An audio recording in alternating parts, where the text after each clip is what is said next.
प्रदेश के पूर्व उप मुख्यमंत्री दिनेश शर्मा अपनी धार्मिक यात्रा पर धर्मनगरी वृंदावन पहुंचे। रविवार शाम को वृंदावन आए पूर्व उप मुख्यमंत्री ने जग प्रसिद्ध ठाकुर बांके बिहारी मंदिर में दर्शन और पूजा अर्चन किया और आशीर्वाद लिया। इस दौरान बांके बिहारी मंदिर पर प्रस्तावित कॉरिडोर का विरोध कर रहे ब्रजवासियों ने उन्हें ज्ञापन सौंपा। इसके बाद ही पूर्व उप मुख्यमंत्री चटिया स्थान पहुंचे। यहाँ उन्होंने ठाकुर जी के दर्शन कर संतों से आशीर्वाद लिया। पत्रकारों से रूबरू हुए उप मुख्यमंत्री दिनेश शर्मा ने प्रस्तावित बांके बिहारी कॉरिडोर के प्रश्न पर कहा कि योगी सरकार ने नैमिषारण्य, विंध्यवासिनी, चित्रकूट धाम, बाबा विश्वनाथ और अयोध्या का सौंदर्यीकरण प्राचीन विरासत को बनाए रखते हुए किया है। पर्यटन व धार्मिक आस्था को इस विकास में बरकरार रखा गया है। किसी भी व्यक्ति को कष्ट न हो, ये सरकार की प्राथमिकता है। मुख्यमंत्री स्वयं संत हैं। विपक्ष के सवाल पर कहा कि सपा, बसपा, भाकपा, माकपा, कांग्रेस जैसी पार्टियां कई हार के चलते निराश हो गई हैं। साथ ही कहा कि योगी संत हैं, जबकि प्रधानमंत्री नरेंद्र मोदी राजनीतिक संत हैं। ये विपक्ष राजनीतिक उदासीन समूह है जो साधु संतों का अपमान और धार्मिक ग्रंथों पर टिप्पणियां करते हैं। इसी कारण जनता उन्हें लगातार हरा रही है, जबकि भाजपा सरकार है सकारात्मक ऊर्जा के साथ कार्य करने में जुटी है।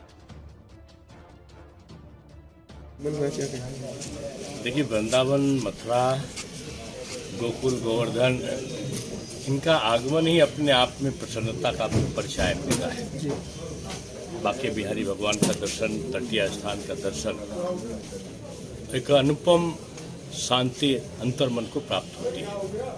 तो मैं कह सकता हूँ कि वर्तमान में योगी जी की सरकार भी नैमिषारण्य का, माँ विंध्यवासिनी का, विंध्याचल का, चित्रकूट धाम का और बाबा काशी विश्वनाथ का, अयोध्या का, जहाँ सौंदर्यीकरण, जीर्णोद्धार करके उसकी वर्तमान और प्राचीन जो विरासत है बनाए रखते हुए वर्तमान में परिवर्तन किया है। पर्यटन की दृष्टि से भी और धार्मिक आस्थाओं को बनाए रखते हुए मुझे खुशी है कि मथुरा के चारों ओर भी विकास हो रहा है। जिस तरीके से अभी लगातार बांके बिहारी कॉरिडोर को लेकर जो लोगों में आप ज्ञापन दिया, देखिए, इतना मान के चलिए कि एक भी व्यक्ति को कष्ट ना हो, ये सरकार की प्राथमिकता है।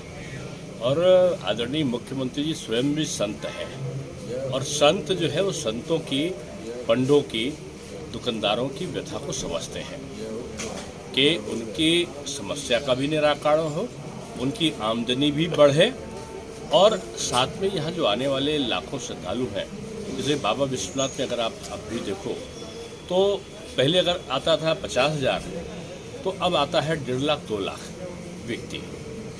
आने से पर्यटन का भी बढ़ेगा, लोगों की आमदनी भी बढ़ेगी और लोगों को श्रद्धा का जो आस्था है उसको पूरा करने में आसानी भी होगी।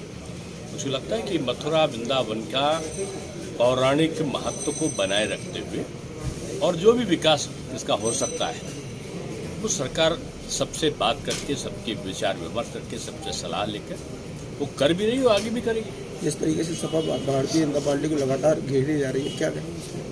अब वो हताश है, निराश है, अवसादग्रस्त है और जनता उनको बार बार नकार रही है।